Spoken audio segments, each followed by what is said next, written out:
Sa totoong buhay, uso na yata talaga ang salitang gold digger, na madalas sinasabi na pera lang ang habol ng isang babae sa isang lalaki na kanyang karelasyon. Sa ating istorya ngayon, ito ay ang kwento ng isang babaeng blackmail bride. Mapagpalang araw po sa inyong lahat. Welcome to DJ Sean Stories. Turn on your notification bell, like and subscribe para sa crime stories araw-araw. Sa China, kumalat ang mga balita na pinatay ng isang babae ang kanyang asawa na may-ari ng isang mobile phone application. Ang lalaking biktima sa kwentong ito ay kinilalang si Su Shaimao o Paul, 37 years old. Si Paul ay ipinanganak ng taong 1980 at bunso sa kanilang magkakapatid. Dahil sa kahirapan ng kanyang pamilya, huminto sa pag-aaral ang kanyang 4 na kapatid para makapag-aral lang si Paul.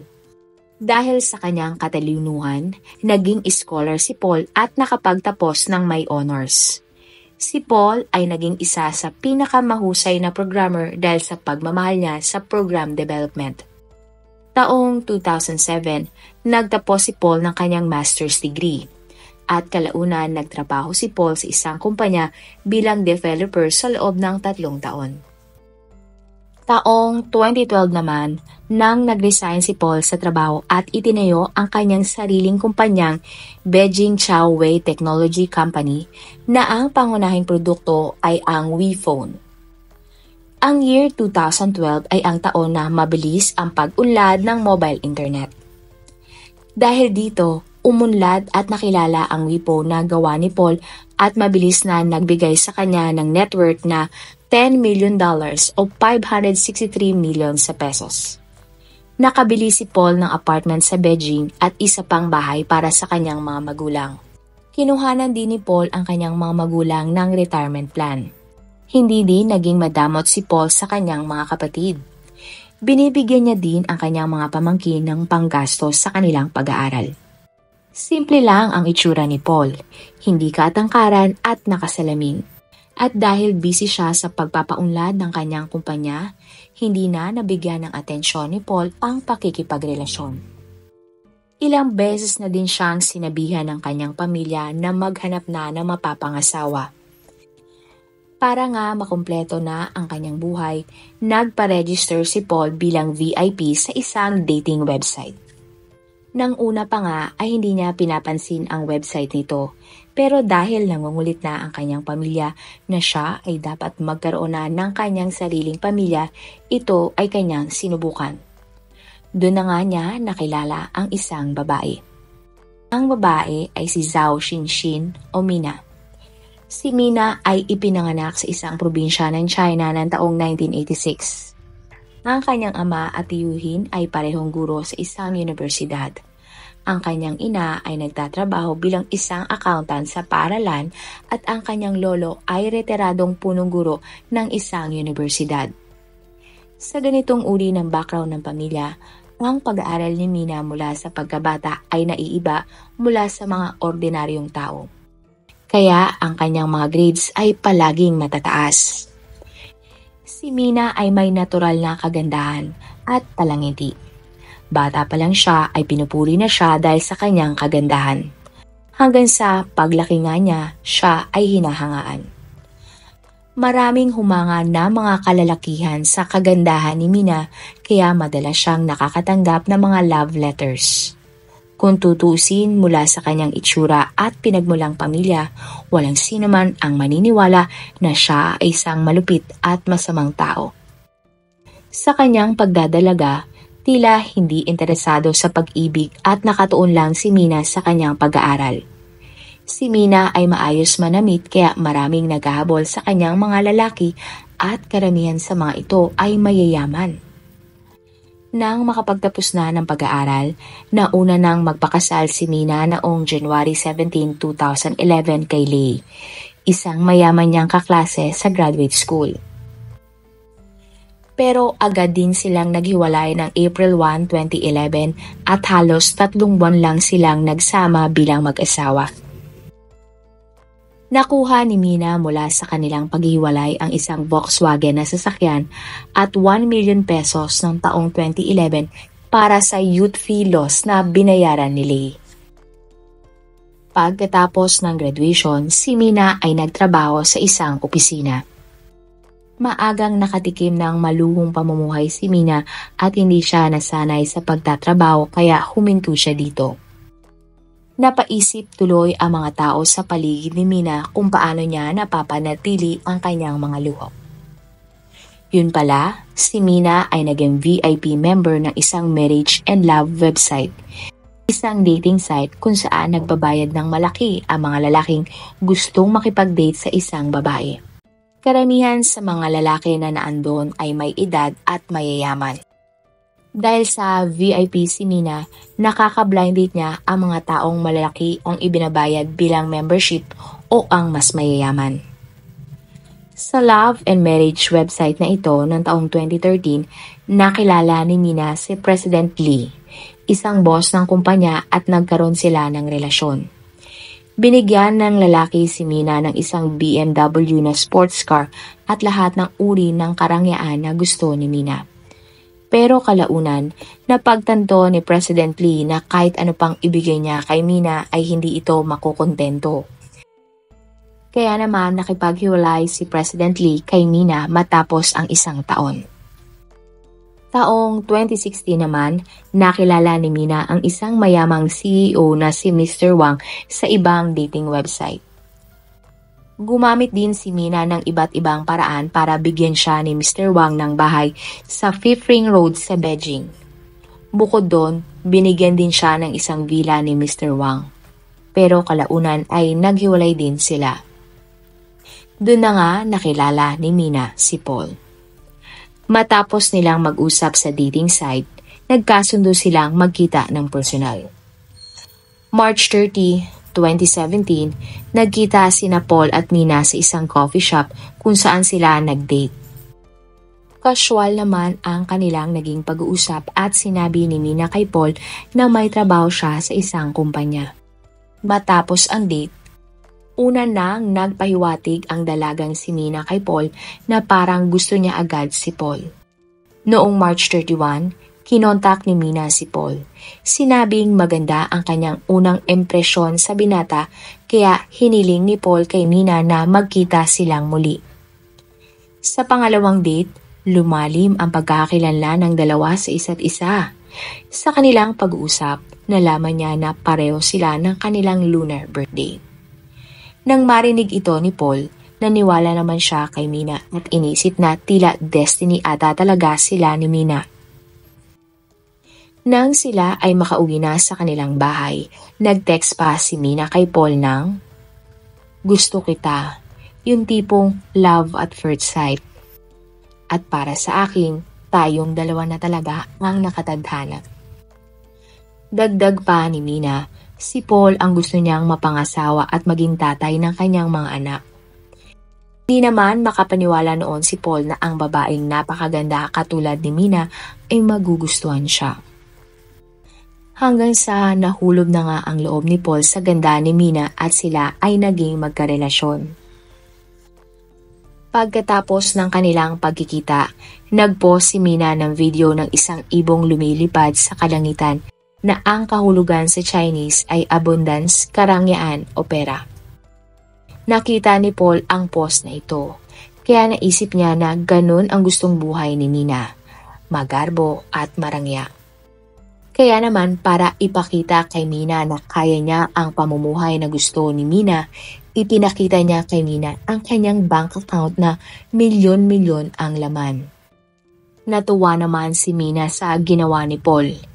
Lingid sa kaalaman ni Paul, nauhulog na pala siya sa patibong ni Mina. Nang mga oras na ito, iniisip na pala ni Mina na tama ang lalaking tinarget niya. Upang mapa-impress palalo si Mina, pagkatapos lang ng 4 o 5 araw na pagkikita, gumastos si Paul ng mahigit 1 million yuan o 7.9 million pesos para mabilhan si Mina ng isang Tesla na kotse. Pinost ito ni Mina sa kanyang social media account pero hindi man lang niya pinasalamatan si Paul.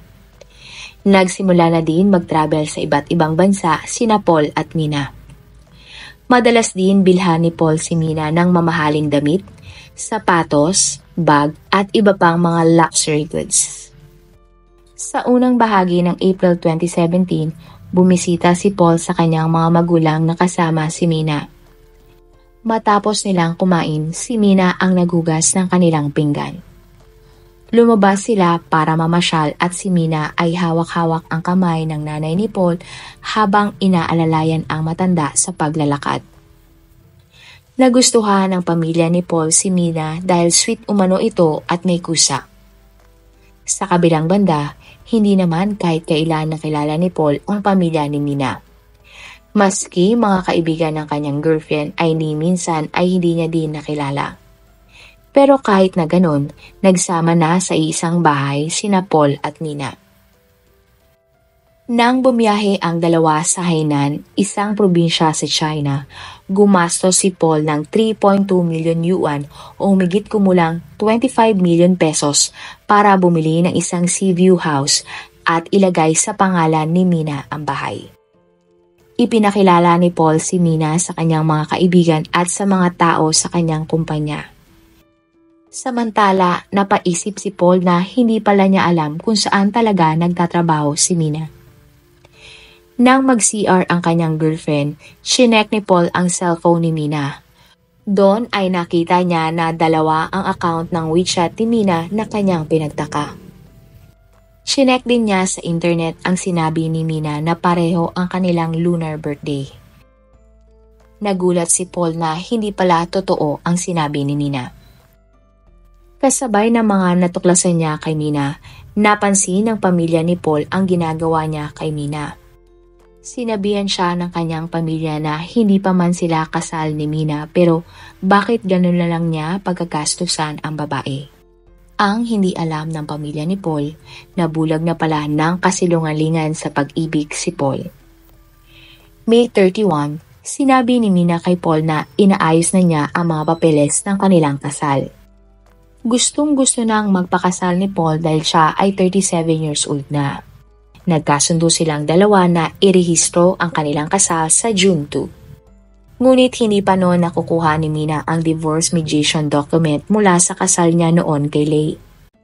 Ang divorce mediation document ay kasunduan ng mga naghiwalay upang malutas ang kanilang hindi pagkakaunawaan at dahilan ng kanilang hiwalayan. Nang malaman ito ni Paul, nagalit siya kay Mina. Hindi naman kasi nasabi ni Mina sa kanya na kasal na pala siya ng una. At dahil sa kanyang nararamdaman, napagsalitaan ni Paul si Mina ng mga masasakit na salita. Dinamdam ito ni Mina kaya nakipaghiwalay siya kay Paul at umalis sa bahay na tinitirhan nila. Hindi alam ni Paul ang gagawin niya nang umalis si Mina at naisip na hindi niya kayang mabuhay nang wala ito. Agad na kinontak ni Paul si Mina para mag-sorry. Nagkasundo ang dalawa at muling bumalik si Mina sa bahay nila ni Paul. Dito na nga rin nagdesisyon ang dalawa na magpakasal sa June 6. June 5, nang makuha na ni Mina ang divorce mediation document, gusto muna sanang mabasa ito ni Paul.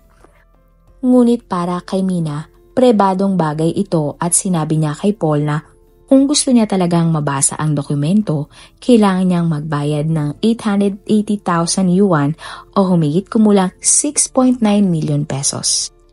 Hindi naman nagdalawang isip si Paul at nagbayad kay Mina para lang mabasa ang dokumento. Naguluhan si Paul matapos mabasa ang papel dahil iba ang pangalan ng lalaki sa dokumento sa sinasabing pangalan ni Mina. Doon na napag-isip-isip ni Paul na nagsisinungaling si Mina sa kanya. Kaya sinabi ni Paul kay Mina na baka pwedeng hindi muna sila magpakasal. Nagalit si Mina. Sinaktan niya si Paul at umalis na naman ng bahay. Ngunit hindi nagtagal, kabaliktaran ang nangyari dahil tila si Paul pa ang nagilty. Pinuntahan niya agad si Mina sa bahay nito at personal na nagsorry. Hindi nakipagkita si Mina kay Paul at chinachat lang ang lalaki. Sinabi niya kay Paul na kung sincere siya sa pagsusori ay kailangan niyang magbayad ng 50,000 Chinese yuan o 369 pesos kay Mina araw-araw hanggang masayan siya o masatisfy niya si Mina. Bukod pa doon, muling nagdemand si Mina kay Paul ng 358 Chinese yuan o 2.8 million pesos para tuluyan siyang magpakasal sa lalaki. Sa lahat ng mga ito, pumayag naman si Paul at nagbayad kay Mina. Kaya naman ng June 7, nagpakasal na silang dalawa. Masaya si Paul dahil mayroon na siyang sariling pamilya. Ngunit ang hindi niya alam, ito pala ang magiging umpisa ng malaki niyang kalbaryo sa buhay. 10 araw matapos ang kasal, nakatanggap si Paul ng isang chat sa dati niyang kadate. Nag-congratulate ang babae kay Paul dahil bagong kasal nga siya. Nakita ni Mina ang chat at nagalit. Sinabi niya kay Paul na niloloko siya ng lalaki at gusto na niya ng divorce. Kaya naman, pinaalis niya si Paul sa kanilang tinitirhan. Nagsorry naman si Paul at sinabing namimiss niya na si Mina. Nag-send pa nga ng pera si Paul kay Mina kaya nagkaayos muli sila. Hanggang sa madalas nag-aaway na sina Mina at Paul tungkol sa usaping pera. Sa tuwing kalmado na si Paul, muli siyang hihingi ng tawad kay Mina at babayaran niya ng pera si Mina upang mapatawad siya ng kanyang sariling asawa. Makalipas ang 1 buwan mula nang sila ay ikasal, pinapirma ni Mina si Paul ng isang guarantee letter. Ayon sa guarantee letter, kapag si Paul ay nanghingi ng divorce kay Mina, dapat bayaran ni Paul si Mina ng 5 million yuan o 39 million pesos. Kasama din sa sulat na si Paul ang magbabayad ng mortgage ng bahay ni Mina. Kahit na madalas mag-away sina Mina at Paul, nagbibigay pa din si Paul ng pera kay Mina. May ipinakita ding bahay si Mina kay Paul na gusto niyang ipabili dito. Doon na napagtanto ni Paul na si Mina ay hindi isang babae na simpleng namumuhay tulad ng iniisip niya. Sa halip, pera at mga material na bagay lang ang mahalaga para kay Mina. Nang mga oras na ito, nagsimula na din maubos ang pera ni Paul. Napuno na si Paul kay Mina at sinabi na magde-divorce na silang dalawa. Pumayag naman si Mina at sinabi ang tungkol sa guarantee letter na pinirmahan ni Paul. Nainis na si Paul at tinanong kay Mina na hindi pa ba sapat ang milyong-milyong pera na ginastos niya. Sumagot si Mina at sinabing hindi pwedeng hindi mo susundin ang kasunduan. Kasabay nito, nagbanta si Mina kay Paul na pupunta siya sa pulis. Isusumbong niya si Paul sa kasong tax evasion at illegal business operation ng kanyang kumpanyang Wipon. Sa banta na ito nakaramdam ng matinding takot si Paul. Sinabi din ni Mina siya ay mayroong ebidensya ng tax evasion at sinabi niyang may kakilalang mga tao ang kanyang tito sa korte. At dahil sa mga pananakot na ito ni Mina, pumayag si Paul sa gusto ng kanyang asawa. Kaya ng July 16, nilagdaan ni Paul at Mina ang isang divorce agreement at pumayag sa mga gusto ni Mina. Sumang-ayon si Paul na babayaran niya si Mina ng 10 million yuan o humigit kumulang 79 million pesos bilang danyos. Pero dahil maubos na nga ang pera ni Paul, tanging 6.6 million yuan o 52 million pesos lang ang naibigay ni Paul nang magpirmahan sila ng dokumento. Matapos ang bayaran, tuluyan ng nabangkarote si Paul. Makalipas ang ilang araw, nagbanta uli si Mina kay Paul na kapag hindi nito nabayaran ang natitirang 27 million pesos na kulang, magpupunta na siya sa pulis para magsumbong. Dito na sinabi ni Paul sa kanyang pamilya ang nangyari. Nagulat ang pamilya nang malaman nila ang nasirang pagsasama ni Paul at Mina. Nagmamadali silang nangolekta ng mga ebidensya ng fraudulent marriage at extortion ni Mina. Ngunit araw-araw pa rin nakakatanggap si Paul mula kay Mina ng mga masasamang salita. Iniinsulti din ni Mina si Paul at sinasabing boring ang dati niyang asawa. May isang lalaki pa nga ang binayaran ni Mina para lang takutin si Paul. Dito na nakaramdam ng mental at physical na pagod si Paul sa lahat ng mga nangyari. September 6, nagsulat si Paul ng isang self-repost post tungkol sa pinagdadaanan niya sa kanyang ex-wife na si Mina. Sinabi ni Paul sa post na napakasama ng kanyang dating asawa. Nahihiya na siya sa pinagdadaanan niya at ng kanyang pamilya. Desperado na siya dahil halos maubos na ang perang kanyang pinaghirapan. September 7, bandang 2:00 ng madaling araw, nakita ni Mina ang isang announcement sa WePhone. Ayon sa post, ang dapat umanong sisihin sa pagkamatay ni Paul ay ang ex-wife niyang si Mina. Naggalit si Mina at kinontak si Paul. Iba't ibang masamang salita ang sinabi ni Mina kay Paul. Sumagot naman si Paul at sinabing test post lang ang announcement at na-delete na iyon agad. Bandang 5:00 ng madaling araw, September 7, nag-text si Paul sa kanyang kapatid at nagpaalam. Makalipas ang ilang minuto, nakita na lang si Paul na wala ng buhay. Matapos ang nangyari, nagtrending ang mga screenshot ng panghihingi ng pera ni Mina kay Paul. Naggalit ang mga netizens sa kanya at tinawag siyang walang awa at gold digger. Kumalat din ang post ni Paul tungkol sa pinagdaanan niya kay Mina at marami sa netizens ang nagsabi na si Mina ang may kasalanan kaya nawala si Paul. Si Mina ay umani ng maraming batikos, tinawag siyang ahas at manggagamit na tao. September 15, nag-report sa mga pulis ang pamilya ni Paul tungkol sa kaso ng extortion para kay Mina. Pero dahil ang pera na sinasabi nila ay ang pinirmahan na agreement ni Paul, walang nagawa ang mga pulis. Pinayuhan na lang nila ang pamilya ni Paul na mag-file ng isang civil case na kaso.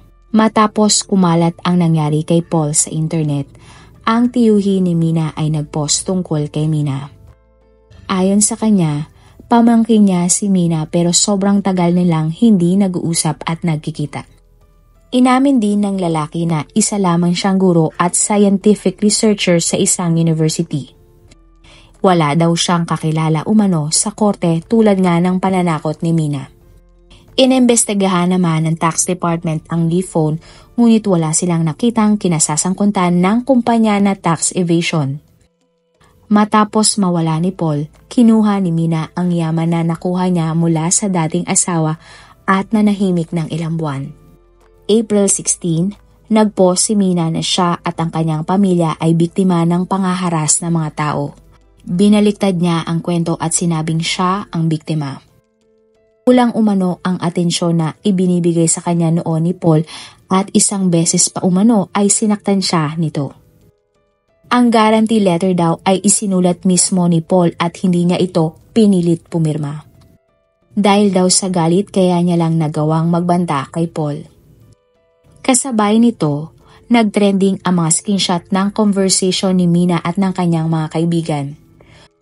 Doon sinabi ni Mina na pagkatapos niyang makuha ang mga pera ni Paul ay makikipaghiwalay na siya sa lalaki.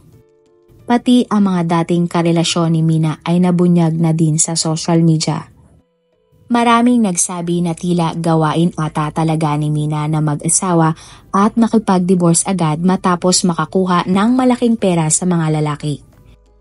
Muli na naman binatikos ng mga netizens si Mina. Noong April 20, 2018, ang kapatid ni Paul at ang kanyang abogado ay nagpunta sa korte upang maghain ng mga kaso. Ang demanda ng pamilya ni Paul laban kay Mina ay nahahati sa 3 kaso. Property dispute after divorce, gift contract disputes, at kahilingan ng pamilya ni Paul na ibalik lahat ni Mina ang mga ari-arian na nakuha niya mula kay Paul. Matapos tanggapin ng korte ang kaso, nagsagawa ito ng pre-trial meeting ng July 12. Si Mina at ang kanyang pamilya ay hindi humarap sa trial. Pero sinabi ng abogado ni Mina na ayon sa kanyang kliyente, ang lahat daw ay regalo naman sa kanya at bakit niya ito isusoli. Gayunpaman, Hindi naniwala ang korte kay Mina dahil may ebidensya sa palitan ng text nila ni Paul na lahat ay hinihingi ni Mina sa lalaki. Binawi ng korte ang divorce settlement na ginawa sa pagitan ni Paul at Mina. Dahil ayon sa post ni Paul, nagawa niyang pirmahan ang dokumento nang wala siya sa tamang pag-iisip. Nalaman din ng korte na binlockmail nga ni Mina si Paul na isusumbong ito sa pulis dahil sa kaso ng tax evasion. Napatunayang guilty si Mina. Inutos ng korte na ang 6.6 million yuan o 52 million pesos ay dapat ibalik ni Mina sa pamilya ni Paul. Pati ang mga ari-arian tulad ng bahay, relo at kotse ay dapat din niyang ibalik. Sa kabuuan, 94.9 million pesos ang nakuha ni Mina kay Paul. Hindi pa kasama dyan ang halaga ng mga mamahaling bag, sapatos, alahas at iba pang luxury goods. Sa lahat ng ito, hindi nagpaumanhin si Mina sa pamilya ni Paul. June 6, lumabas ang balita na si Mina ay inaresto at nakulong sa isang detention center para sa kasong extortion. Wala namang balitang lumabas na naibalik na ni Mina ang lahat ng pera at ari-arian sa pamilya ng dati niyang asawang si Paul. Sa tingin nyo, gold digger ba talaga si Mina o masyado lang mabait si Paul? Kung kayo ang nasa sitwasyon ni Paul, ano ang gagawin nyo sa asawa nyong katulad ni Mina? At kung mapagbibigyan din kayo ng pagkakataon na bigyan ang title ang ating content na ito, ano ang inyong itatitle at bakit? Marami pong salamat sa inyong panonood. Meron ba kayong mga kwento na gusto nyong i-share sa ating mga manonood? O kung may personal po kayong kwento na gusto nyong i-feature sa ating channel, i-comment down below nyo lang ang inyong mga suggestions. Para naman po sa dagdag kalaman, i-subscribe nyo din po at i-follow ang ating iba pang YouTube channel katulad ng Tagalog Facts and Mysteries by DJ Sean at Manila Boy Wonder Philippines. Marami pong salamat sa pagsuporta nyo sa aming mga channel. God bless everyone!